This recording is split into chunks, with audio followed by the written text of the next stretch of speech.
আসসালামু আলাইকুম রহমতুল্লাহ। সুপ্রিয় শিক্ষার্থীবৃন্দ, আশা করি তোমরা ভালো আছো, সুস্থ আছো এবং ঘরে থেকে নিজের পড়াশোনা করে যাচ্ছ।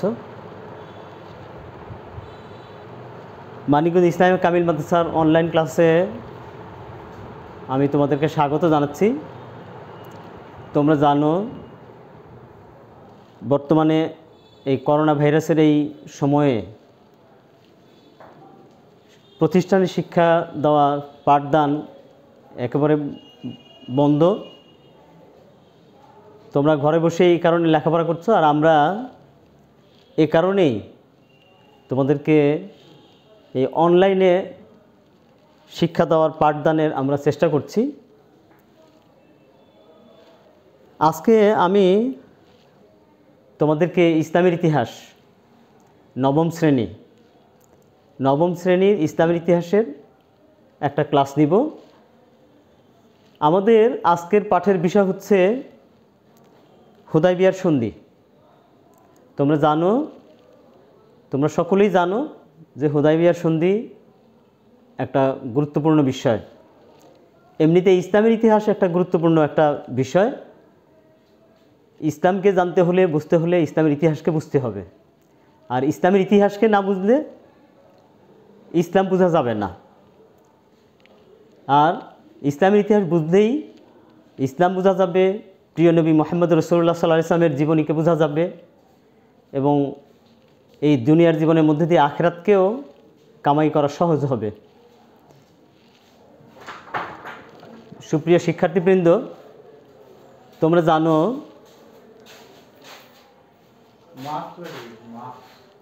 জানো যে হুদায়বিয়ার সন্ধি রাসূল আকরাম সাল্লাল্লাহু আলাইহি সাল্লামের একটা গুরুত্বপূর্ণ বিষয়।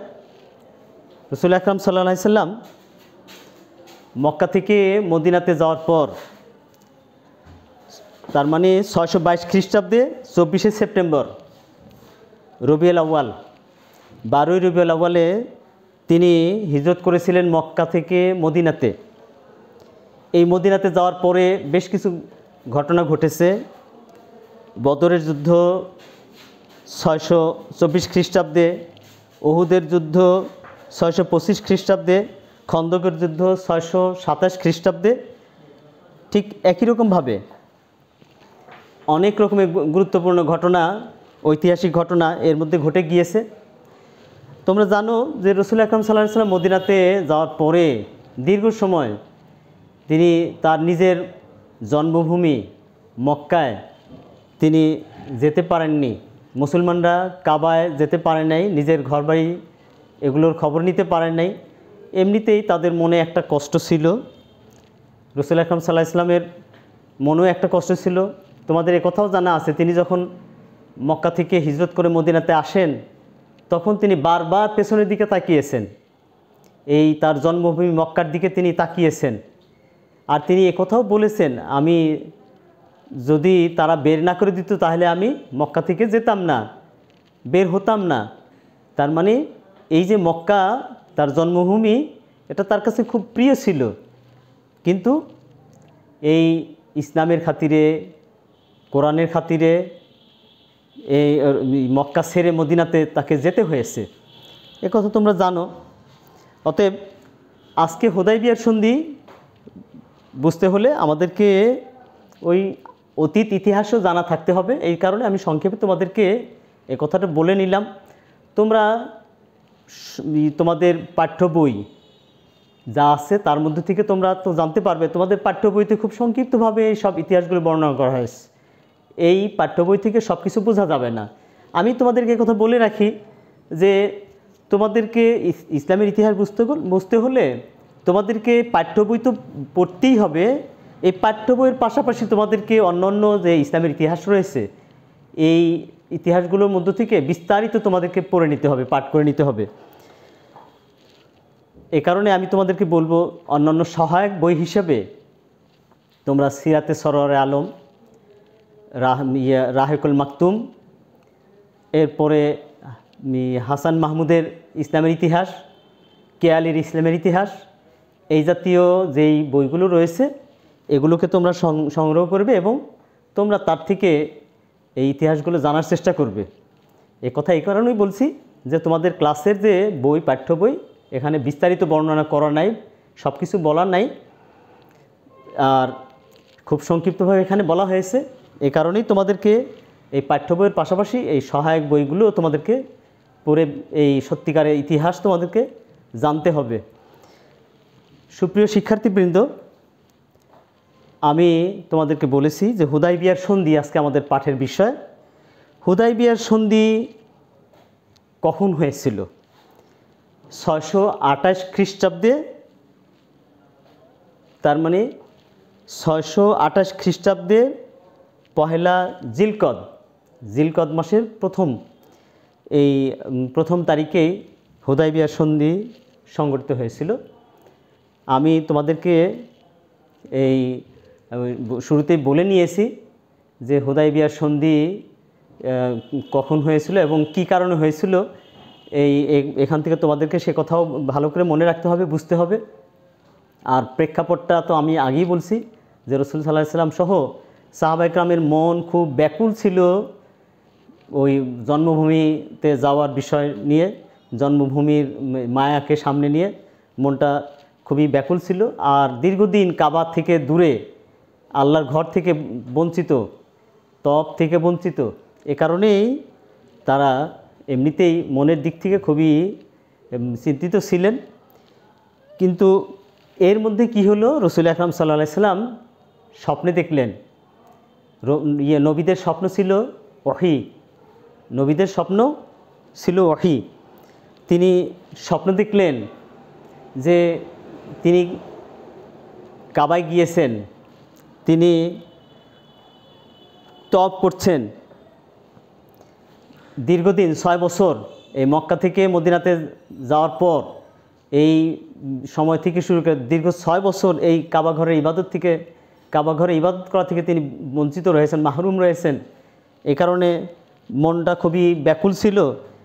তো এই কারণেই তিনি স্বপ্নে দেখলেন যে আমি মক্কায় গিয়েছি, কাবা ঘরে আমি তওয়াফ করছি, আমি কি বলে আমি কোরবানি করছি, কোরবানির বিষয়টাও তিনি স্বপ্নে দেখলেন।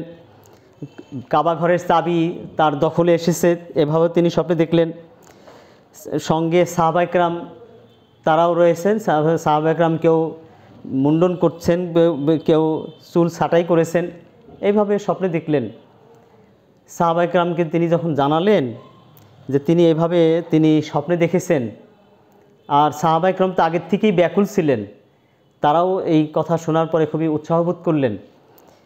যার কারণে রাসূল আকরাম সাল্লাল্লাহু আলাইহি সাল্লাম ওমরা করার প্রস্তুতি গ্রহণ করলেন। আর সাহাবাদেরকে জানালেন, তারাও রাসূল আকরাম সাল্লাল্লাহু আলাইহি সাল্লামের সঙ্গে ওমরা করার আগ্রহ প্রকাশ করলেন। রাসূল আকরাম সাল্লাল্লাহু আলাইহি সাল্লাম সবাইকে প্রস্তুতি গ্রহণ করার জন্য তিনি ঘোষণা দিলেন আর সবাইকে নির্ধারিত সময়ে রওনা দেওয়ার কথা তিনি জানালেন। রাসূল সাল্লাল্লাহু আলাইহি সাল্লাম নিজের কাপড় চোপড়, নিজের প্রয়োজনীয় প্রস্তুতি তিনি নিয়ে ফেললেন। নির্ধারিত সময়ে অনেক সাহাবা আসতে দেরি করে ফেললেন। দেরি করলেও রাসূল আকরাম সাল্লাল্লাহু আলাইহি সাল্লাম তিনি কি করলেন, প্রস্তুতি হিসেবে আগেই যেগুলো করার দরকার সেগুলো করে ফেললেন। মদিনার দায়িত্বটা তিনি কাকে দিলেন? রাসূল আকরাম সাল্লাল্লাহু আলাইহি সাল্লামের এটা একটা সুন্নত ছিল, তিনি যখন কোনো সফরে যেতেন তখন মদিনার দায়িত্বটা কারো উপর তিনি ন্যস্ত করে যেতেন। আমরা দেখতে পাই যে এইবারে তিনি যখন হুদাইবিয়া তিনি যখন ওমরা করার জন্য তিনি রওনা দিলেন, তার আগে মদিনার দায়িত্বটা দিলেন কাকে? একজন গুরুত্বপূর্ণ সাহাবী আব্দুল্লাহ ইবনে উম্মে মাকতুম। আব্দুল্লাহ ইবনে উম্মে মাকতুম রাদিয়াল্লাহু তাআলা আনহুকে এই মদিনার দায়িত্ব দিলেন। আর এখানে যদিও মতভেদ রয়েছে, এখানে আমরা দেখতে পাই যে আব্দুল্লাহ ইবনে উম্মে মাকতুম রাদিয়াল্লাহু তাআলা আনহুর পাশাপাশি আরেকটা মত এখানে এসেছে যে নোমাইলা লাইসি রাদিয়াল্লাহু তাআলা আনহু, তার বিষয়টাও এখানে এসেছে। নোমাইলা লাইসি রাদিয়াল্লাহু তাআলা আনহুর উপরও দায়িত্ব দিয়েছেন, এমন একটা মতও পাওয়া যায়। অতএব তিনি মদিনার দায়িত্বটা এভাবে দিলেন। আর ওনার সঙ্গে যখনই কোনো সফরে যেতেন, কোনো স্ত্রীকে সঙ্গে নিতেন, সফর সঙ্গী করতেন। আমরা দেখতে পাই যে এই সফরে হজরত উম্মে সালামা রাদিয়াল্লাহু তাআলা আনহাকে সফর সঙ্গী করলেন। সাথে সাথে রাসূল আকরাম সাল্লাল্লাহু আলাইহি ওয়াসাল্লামের সাহাবাদের মধ্য থেকে 1400 সাহাবা, এখানেও একটা অন্য ভিন্ন আর একটা মত রয়েছে, মতান্তরে আমরা দেখতে পাই যে 1500 সাহাবা রাসূল আকরাম সাল্লাল্লাহু আলাইহি ওয়াসাল্লামের সঙ্গী হলেন। আর এই সফরে ওমরার জন্য যা প্রয়োজন তা নিলেন। আর সাথে নিলেন কোষবদ্ধ তরবারি, একটা তরবারিকে কোষবদ্ধভাবে নিলেন। আর ওমরার পরে কোরবানি করবেন, এই কোরবানির পশুও সাথে নিয়ে নিলেন। আর কোরবানির পশুগুলোকে তিনি চিহ্নিত করে নিলেন, মানে কোরবানির পশু নির্ধারিতভাবে একটা চিহ্ন, যা দেখলে বোঝা যায় যে এই পশুটাকে কোরবানি দেওয়া হবে। এখানে কেউ যেন একথা মানে ব্যাখ্যা করে তাকে বলতে হবে না, তারা যদি পশুর দিকে তাকায় তাহলে তারাই বুঝতে পারবে যে এই পশুটাকে কোরবানি করা হবে। এটাকে হাদি বলা হয়, হাদি। আমরা দেখতে পাই তিনি এই কোরবানির হাদি সাথে নিলেন। আর কেলাদা মানে হচ্ছে কোরবানির জন্য নির্ধারিত নিদর্শন, একটা চিহ্ন। এই নিদর্শনগুলিও চিহ্ন দিয়ে তাকে এই পশুগুলিকে সাথে নিয়ে নেওয়া হলো। আর এইভাবে প্রস্তুতি গ্রহণ করেই রওনা দিলেন রাসূল আকরাম সাল্লাল্লাহু আলাইহি সাল্লাম। রওনা দেওয়ার সাথে সাথে রাসূল সাল্লাল্লাহু আলাইহি সাল্লাম যেই কাজটা করতেন, রাসূল সাল্লাল্লাহু আলাইহি সাল্লাম যে কোনো সফরেই যেতেন বা যে কোনো যুদ্ধযাত্রা করতেন, বিভিন্ন কৌশল অবলম্বন করতেন। এখানেও আমরা দেখতে পাই যে রাসূল আকরাম সাল্লাল্লাহু আলাইহি সাল্লাম তার যাত্রা যেন সুন্দর হয়, বাধাগ্রস্ত না হয়, এ কারণে তিনি গুপ্তচর পাঠিয়ে দিলেন। এই গুপ্তচর হিসাবে তিনি কি করলেন, বুদাইল ইবনে ওয়াকার, এই বুদাইল ইবনে ওয়াকারকে পাঠিয়ে দিলেন। তিনি খবর নিলেন, খবর নিয়ে তারপর তিনি মানে কুরাইশরা তাদের গতিবিধি লক্ষ্য করলেন।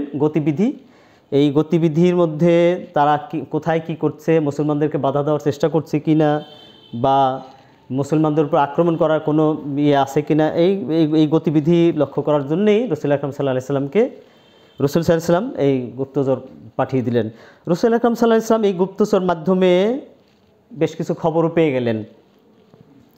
তো তিনি খবর পেয়ে গেলেন এভাবেই যে সাহাবায়ে কেরামদের এই অবস্থা, মানে তাদেরকে বাধা দেওয়ার জন্য চেষ্টা করা হচ্ছে এবং বিভিন্ন জায়গায় মুসলমানদেরকে বাধা দেওয়ার জন্য প্রস্তুতিও গ্রহণ করা হচ্ছে। তিনি খবর দিলেন খালিদ ইবনে ওলীদ এবং ইকরামা, খালিদ ইবনে ওলীদ এবং ইকরামা, আর সাথে সাথে কুরাইশদের আরও একজন নেতা কাব ইবনে লুয়াই। এই কাব ইবনে লুয়াইয়ের নেতৃত্বে তারা মুসলমানদের উপর হামলার প্রস্তুতি গ্রহণ করছে। তারা বিভিন্ন জায়গায় তারা সংগঠিত হচ্ছে।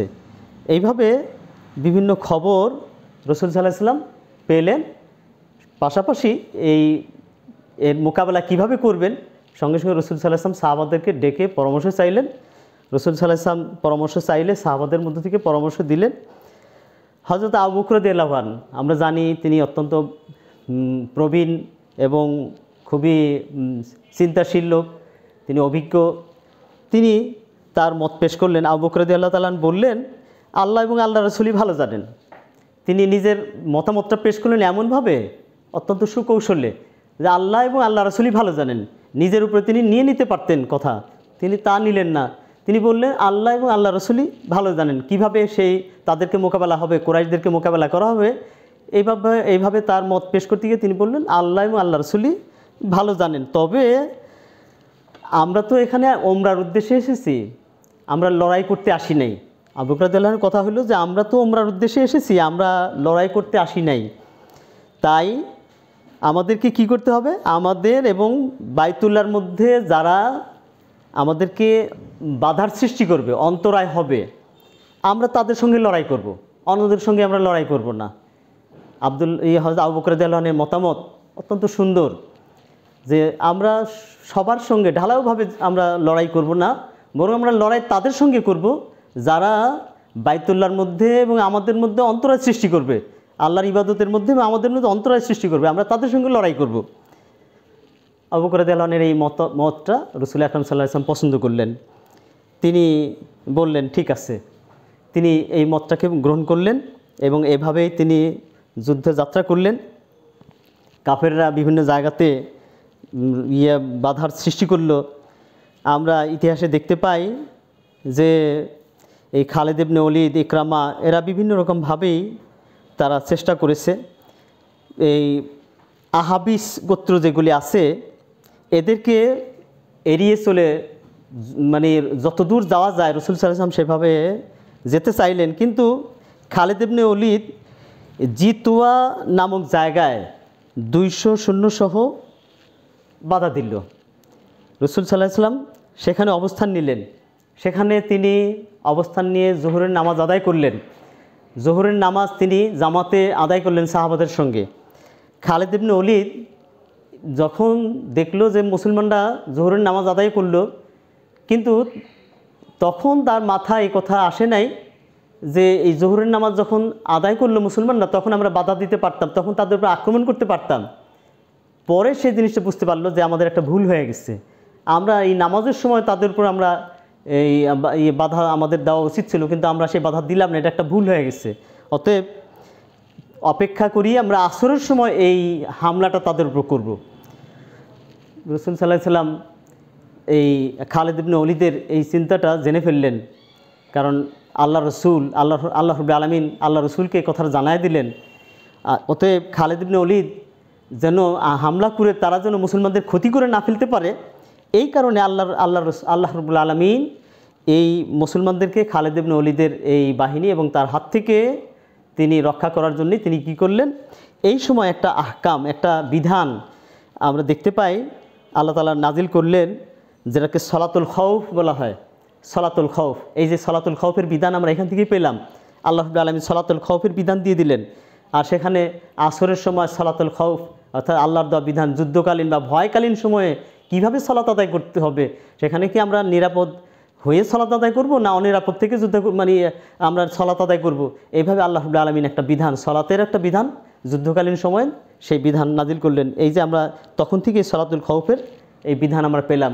অতএব এই যে সলাতুল খৌফ এই বিধান যখন নাজিল হলো, আসরের নামাজ এইভাবে আদায় হলো, খালিদ ইবনে ওলীদ তার সুযোগটা নিতে পারল না। অতএব মুসলমানদেরকে বাধা দেওয়ার চেষ্টা করেও সে ব্যর্থ হলো। রাসূল আকরাম সাল্লাল্লাহু আলাইহি ওয়াসাল্লাম কী করলেন, রাসূল সাল্লাল্লাহু আলাইহি ওয়াসাল্লাম এইভাবে সেখান থেকে পথ চলতে শুরু করলেন। তবে পথ তিনি পরিবর্তন করলেন। তিনি পথ পরিবর্তন করে তিনি কি করলেন, সানিয়াতুল মেরার নামক যে জায়গা, এখানে এই রাস্তা হয়ে তিনি হুদায়বিয়ার দিকে চলে গেলেন। সানিয়াতুল মেরার হয়ে তিনি হুদায়বিয়ার দিকে চলে গেলেন। কিন্তু ঘটনা যেটা ঘটল, এই সানিয়াতুল মেরারে যখন তিনি গেলেন, তার উটনি সেখানে বসে পড়ল। সানিয়াতুল মেরারে যাওয়ার পরে তার উটনি সেখানে বসে পড়ল। তিনি সেখানে যখন তার উটনি যখন বসে পড়লেন, তিনি থেমে গেলেন। এই অবস্থায় তিনি সেখানে বাধাগ্রস্ত হয়ে গেলেন। অনেকেই অনেক কথা, সাহাবাদের মধ্যে থেকে অনেক কথা বললেন। তো কিন্তু রাসূল সাল্লাল্লাহু আলাইহি ওয়াসাল্লাম তাদেরকে জানায় দিলেন। ইতিহাসে এখানেও দেখা যায় যে ইতিহাসে একটা ঘটনাকে উল্লেখ করে রাসূল সাল্লাল্লাহু আলাইহি ওয়াসাল্লাম তাদেরকে জানায় দিলেন যে ওই কাবা ঘরে যখন ধ্বংসের জন্য এসেছিল আব্রাহার বাহিনী, হস্তি বাহিনী, হাতির বাহিনী, সেখানে সেই হাতির বাহিনী বসে পড়েছিল।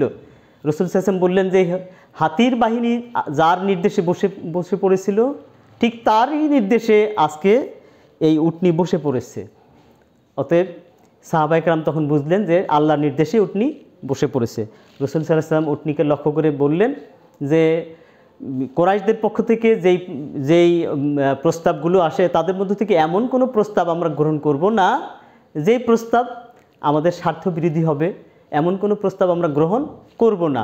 এইভাবে এই উটনিকে তিনি তাকে উৎসাহিত করলেন, তাকে উঠতে উৎসাহিত করলেন।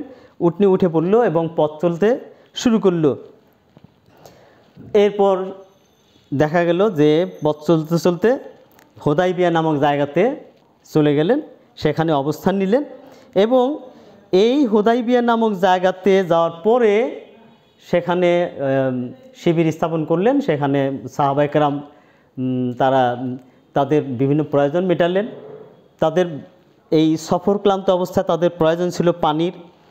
সেখানে একটা কূপ, যে কূপ ছিল হুদাইবিয়া নামক জায়গাতে, যে কূপটা ছিল সেখানে পানি ছিল, সেই পানি দ্বারা তাদের প্রয়োজন মেটালেন। কিন্তু হুদাইবিয়ার সেই কূপে পানি যা ছিল, এই পানি দ্বারা তাদের প্রয়োজন যথাযথভাবে মিটে নাই, পানির সমস্যা দেখা দিল। রসুল আকরাম সাল্লাল্লাহু আলাইহি ওয়াসাল্লামকে এই ঘটনা জানানো হলো। রসুল সাল্লাল্লাহু আলাইহি ওয়াসাল্লাম এই ঘটনা জানলেন। জানার পর তিনি কি করলেন, তিনি তার তুন থেকে রসুল আকরাম সাল্লাল্লাহু আলাইহি ওয়াসাল্লাম একটা তীর বের করলেন। একটা তীর বের করে তিনি কি করলেন, সেই তীরটাকে কূপের মধ্যে নিক্ষেপ করার কথা বললেন। তীরটা সেই কূপে নিক্ষেপ যখন করা হলো, তাতে দেখা গেল যে কূপে যে পরিমাণ পানি থাকা দরকার সেই পরিমাণ পানি হয়ে গেছে। অতএব সাহাবায়ে কেরাম তার থেকে তাদের প্রয়োজন, যতদূর প্রয়োজন সব প্রয়োজন মেটালেন, তাদের পানির কষ্ট আর থাকলো না। এইভাবে ঘটনা অনেক লম্বা। যাই হোক, আমি তোমাদেরকে এত লম্বা ঘটনা বলতে চাই না, আমি সংক্ষেপ করতে চাই। রসুল আকরাম সাল্লাল্লাহু আলাইহি ওয়াসাল্লাম এভাবে সেখানে অবস্থান নিলেন। আর অবস্থান নেওয়ার পরে সেখানে এই কুরাইশদের পক্ষ থেকে যখন অবস্থা, রসুল আকরাম সাল্লাল্লাহু আলাইহি ওয়াসাল্লামের অবস্থা এবং সার্বিক অবস্থা দেখলো, কুরাইশরা তখন এই আপোষ বা মধ্যস্থতার একটা চিন্তা করলো। তারা মধ্যস্থতার জন্যে খোজা গোত্রে কিছু লোক সহ এই বুদাইল ইবনে ওরাকার মধ্যস্থতার জন্যে পাঠালেন। এই বুদাইল ইবনে ওরাকা রসুল আকরাম সাল্লাল্লাহু আলাইহি ওয়াসাল্লামের কাছে আসলেন। বুদাইল ইবনে ওরাকা যখন আসলেন, রসুল সাল্লাল্লাহু আলাইহি ওয়াসাল্লাম তাকে জানায় দিলেন, কুরাইশদেরকে এই কথা বলার জন্যে যে আমরা লড়াই করতে আসি নাই, আমরা যুদ্ধ করতে আসি নাই, আমরা এসেছি কেন, আমরা এসেছি তওয়াফ করার জন্য, ওমরা করার জন্য আমরা এসেছি, আমরা যুদ্ধ করতে আসি নাই। আর আমরা এই কথা জানি যে কুরাইশরা ইতিমধ্যে বিভিন্ন যুদ্ধ করে তারা হয়রান হয়ে গেছে, তারা চুরমার হয়ে গেছে, তাদের অবস্থা কুরাইশদের অবস্থা চুরমার হয়ে গেছে, আমরা তাদেরকে চুরমার করে দিয়েছি। আমরা অতএব এইবারে তাদেরকে আমরা যুদ্ধ চাপায় দিতে বা যুদ্ধ করতে আসি নাই। তবে তারা যদি চায় তাহলে আমরা তাদের সাথে একটা সময় নির্ধারণ করে তারপর আমরা তাদের সঙ্গে কথা বলতে পারি। হ্যাঁ, তো তারা আমার এবং অন্য লোকদের মাঝখান থেকে তারা সরে যাবে, তার মানে আমাদের এখানে অন্তরায় সৃষ্টি করবেন না। তবে আমরা তাদের সঙ্গে আলোচনার মাধ্যমে একটা সুরাহা বা মধ্যস্থতার চেষ্টা বা চিন্তা আমরা করতে পারি। এইভাবে রসুল সাল্লাল্লাহু আলাইহি ওয়াসাল্লাম জানায় দিলেন এবং তারাও এটা বুঝতে পারলো যে একটা মধ্যস্থতার একটা সুযোগ রসুল সাল্লাল্লাহু আলাইহি ওয়াসাল্লাম রেখেছেন। অতএব এই বুদাইল যখন তাদের কাছে এই খবর পৌঁছায় দিলেন, তখন তারা আবার অন্য লোককে আবার পাঠায় দিলেন। রসুল সাল্লাল্লাহু আলাইহি ওয়াসাল্লাম এখানে স্পষ্ট বলে দিয়েছেন যদি তারা লড়াই করতে চায় তাহলে আমি দ্বীনের ব্যাপারে ততক্ষণ পর্যন্ত তাদের সাথে লড়াই করব, ততক্ষণ পর্যন্ত আমরা তাদের সঙ্গে লড়াই করব যতক্ষণ আমার দেহে প্রাণ আছে। এই কথাটা বুদাইল মাধ্যমে তাদেরকে জানাই দিয়েছেন, আর বুদাইল সেই খবর তাদের দিয়েছেন। অতএব রসুল সাল্লাল্লাহু আলাইহি ওয়াসাল্লামের বিষয়টা তারা স্পষ্ট বুঝতে পেরেছে যে রসুল সাল্লাল্লাহু আলাইহি ওয়াসাল্লাম খুব সহজে ছেড়ে দিবেন না। যার কারণেই ইতিহাসে দেখা যায় যে রসুল সাল্লাল্লাহু আলাইহি ওয়াসাল্লামের এই কথা বুদাইল মাধ্যমে যখন তারা জানতে পারল, তখন তারা আবার অন্য লোক মুকরেজ ইবনে হাফসকে তারা রসুল সাল্লাল্লাহু আলাইহি ওয়াসাল্লামের কাছে পাঠালেন দ্বিতীয় ব্যক্তি হিসেবে। এই মুকরেজ ইবনে হাফস, এই ইতিহাসে দেখা যায় রসুল সাল্লাল্লাহু আলাইহি ওয়াসাল্লামের সঙ্গে কথা বলে তারা কুরাইশদের কাছে ফিরে গিয়ে তাদের মুসলমানদের চিত্র তাদের সামনে তুলে ধরে। এখানে আমরা দেখতে পাই যে মুকরেজ ফিরে যাওয়ার পরে আবার তারা তৃতীয় আরেকজনকে বনু কেনানা গোত্রের হারিস ইবনে আলকামাকে আবার পাঠায়। হারিস ইবনে আলকামা রসুল সাল্লাল্লাহু আলাইহি ওয়াসাল্লামের কাছে আসলো। রসুল সাল্লাল্লাহু আলাইহি ওয়াসাল্লামের কাছে আসার পরে রসুল সাল্লাল্লাহু আলাইহি ওয়াসাল্লামের অবস্থা, মুসলমানদের অবস্থা আলকামা দেখলো। এবং তারা যে রসুল সাল্লামের প্রতি অনুগত, সাহাবা একরাম যে রসুল সাল্লামের প্রতি অনুগত এবং রসুল সাল্লামকে কতখানি সম্মান শ্রদ্ধা তারা করে সেটাও নিজ চোখে সে দেখল। দেখার পরে সে কুরাইশদের কাছে ফিরে গেল। ফিরে গিয়ে সে বলল যে সুবহানাল্লাহ, তাদেরকে এই বাইতুল্লাহ থেকে ফিরে রাখা আমাদের মোটেও সমীচীন নয়, ঠিক না। বাইতুল্লাহ থেকে এদেরকে ফিরে রাখা মোটেও ঠিক না, সমীচীন নয়। কেন? যে আমি যে অবস্থা দেখলাম, মুসলমানরা মোহাম্মদকে এতখানি মানে যে মোহাম্মদ যদি থুতু ফেলে তাহলে তারা সেই থুতুকে ধরে এনে তাদের মুখে তারা মাখে। মোহাম্মদ অজু করলে সেই অজুর পানিটা তারা তাদের গায়ে মাখে। মোহাম্মদ কোনো নির্দেশ দিলে সেই নির্দেশ বাস্তবায়ন করার জন্য তারা প্রাণপণ চেষ্টা করে। এইভাবে মোহাম্মদকে তারা এতখানি মানে। আর সেই ক্ষেত্রে আমরা এইরকম একটা অবস্থায় তাদেরকে বাধা দিয়ে রাখবো, এটা ঠিক হবে না। যখন এই হারিস ইবনে আলকামা এই খবরটা তাদের কাছে দিল, তখন উরওয়া ইবনে মাসউদকে আবার আরেকজন ব্যক্তি, উরওয়া ইবনে মাসউদ, তাকে রাসূল সাল্লাল্লাহু আলাইহি ওয়াসাল্লামের কাছে পাঠালেন, মুসলমানদের কাছে পাঠালেন কুরাইশরা। এই অবস্থায় এই উরওয়া ইবনে মাসউদ সব পর্যবেক্ষণ করলো এবং কথা বললো রাসূল সাল্লাল্লাহু আলাইহি ওয়াসাল্লামের সঙ্গে, এবং তারা এটা শেষ পর্যন্ত তারা সিদ্ধান্ত নিল যে তারা রাসূল আকরাম সাল্লাল্লাহু আলাইহি ওয়াসাল্লামের সঙ্গে একটা মধ্যস্থতায় আসবে। এই অবস্থাটা তাদের যারা যুবক ছিল তারা আবার এই মধ্যস্থতার পক্ষে ছিল না। এখানে আরেকটা ঘটনা ঘটল যে তাদের যারা যুবক তারা চাইছিল যে হ্যাঁ যুদ্ধ করব, আমরা ইতিপূর্বে অনেক যুদ্ধে আমরা হেরে গেছি, মুসলমানদের সঙ্গে আমরা পারি না, এবারে একটা প্রতিশোধ আমরা নিব, এরকম একটা মনোভাব তাদের ছিল। অতএব তারা এই মধ্যস্থতার বিষয়টা তারা মেনে নিতে পারল না। এরা কি করলো? মুসলমানদের উপরে রাতের অন্ধকারে হামলা করে বসলো। 70-80 জন যুবক, এই কুরাইশ যুবক, তারা কি করলো? মুসলমানদের শিবিরে হামলা করলো।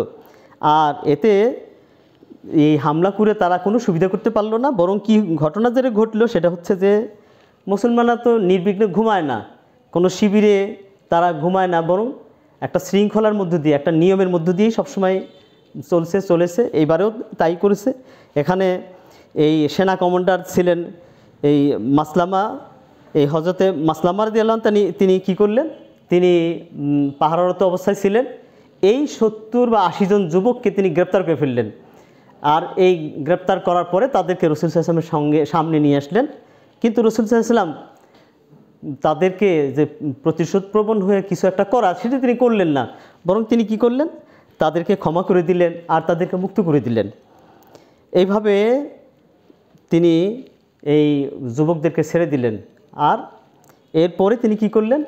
যেহেতু কুরাইশরা মধ্যস্থতায় রাজি, এই কারণে রাসূল সাল্লাল্লাহু আলাইহি ওয়াসাল্লামের পক্ষ থেকে এই কুরাইশদের কাছে প্রথমে খারাস ইবনে উমাইয়া রাদিয়াল্লাহু তাআলা, এই খারাস ইবনে উমাইয়া আল খুজাই, ওনাকে পাঠালেন।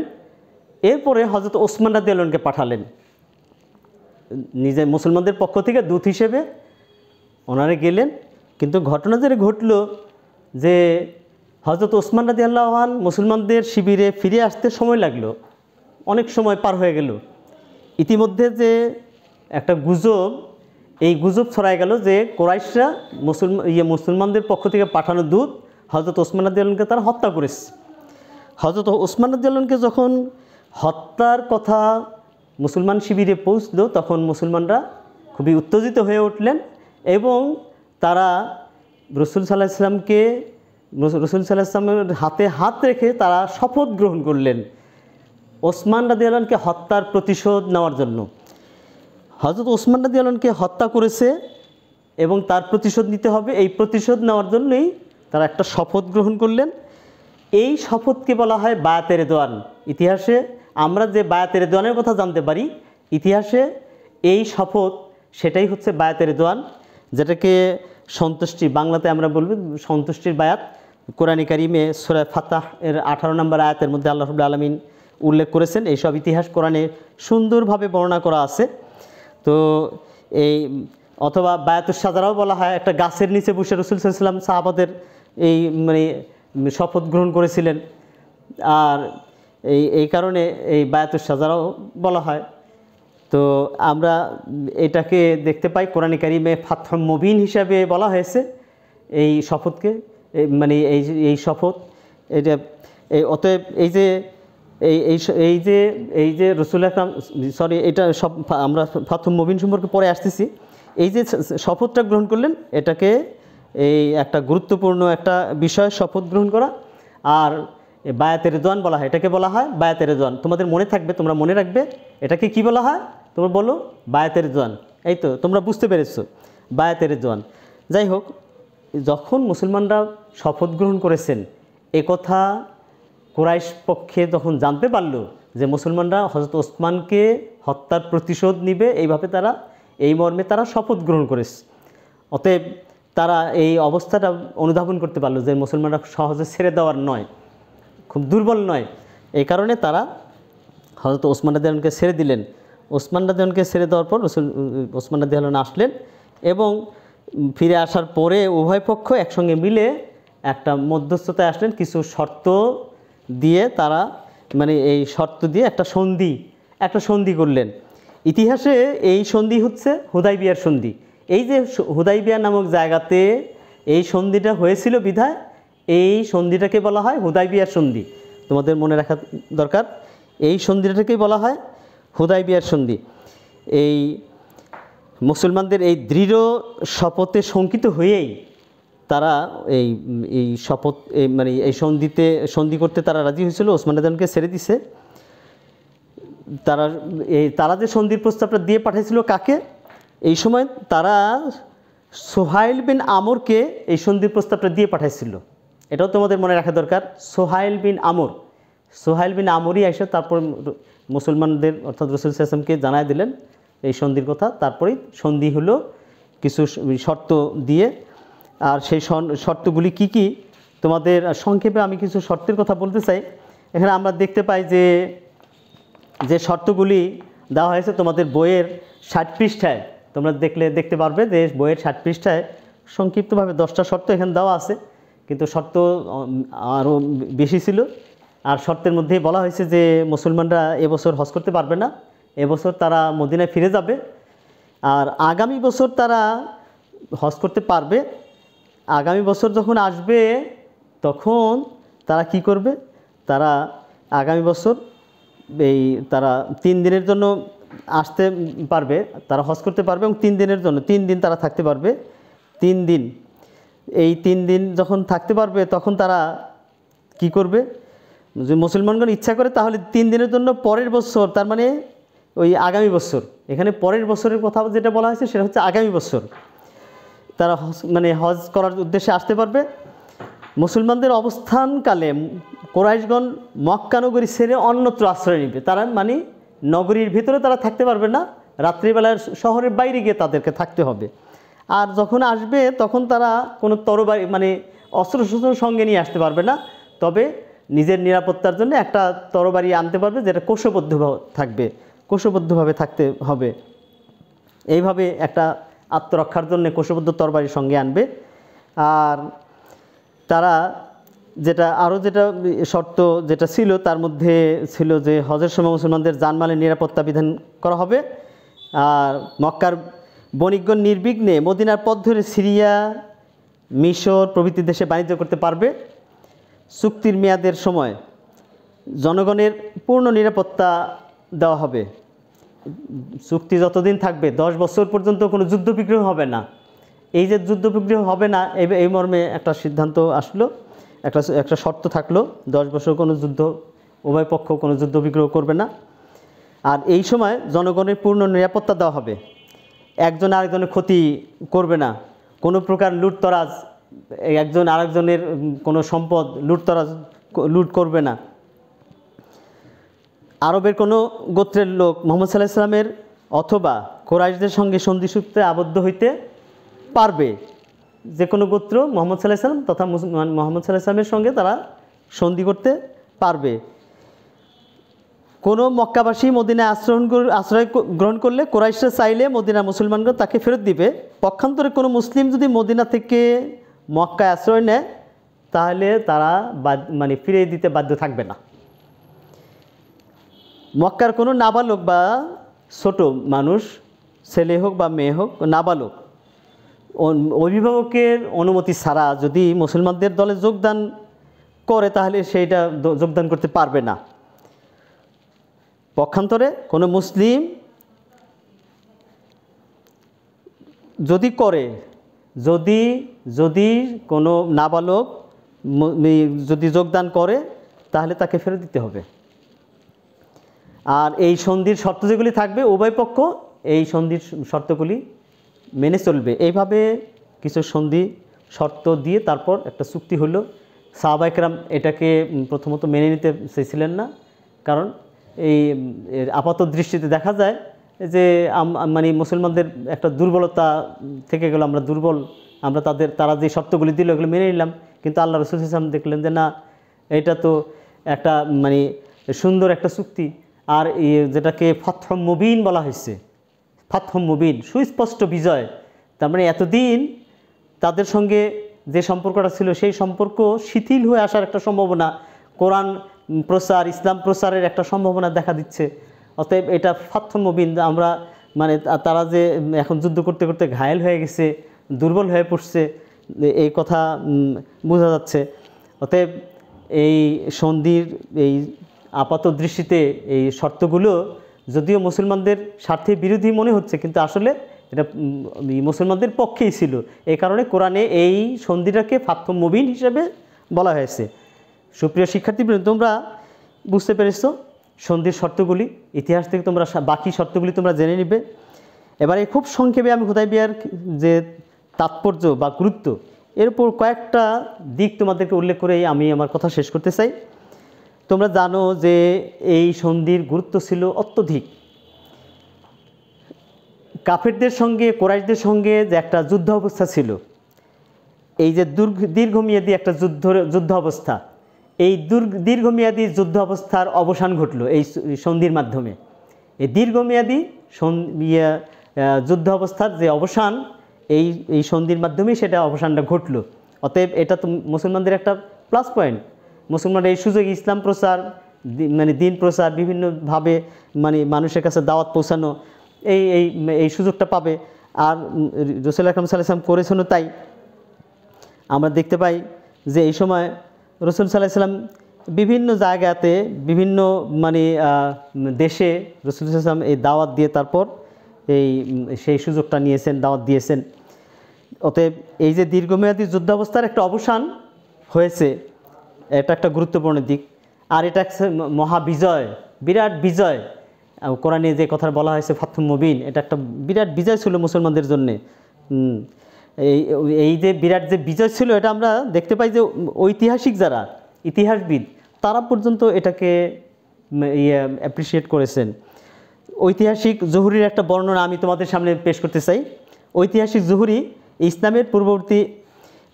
জহুরি বলেছেন, ইসলামের পূর্ববর্তী এমন কি পরবর্তী কোনো বিজয়ী এর চেয়ে বৃহত্তর ছিল না। তাহলে এই কথার দ্বারা কি বোঝা গেল? ইসলামের পূর্ববর্তী এমনকি পরবর্তী কোনো বিজয়ী এর চাইতে বৃহত্তর ছিল না। এই কথাটা ছোট্ট হলেও কথার মধ্য দিয়ে বিশাল একটা দিক আমাদেরকে বোঝানো হয়েছে।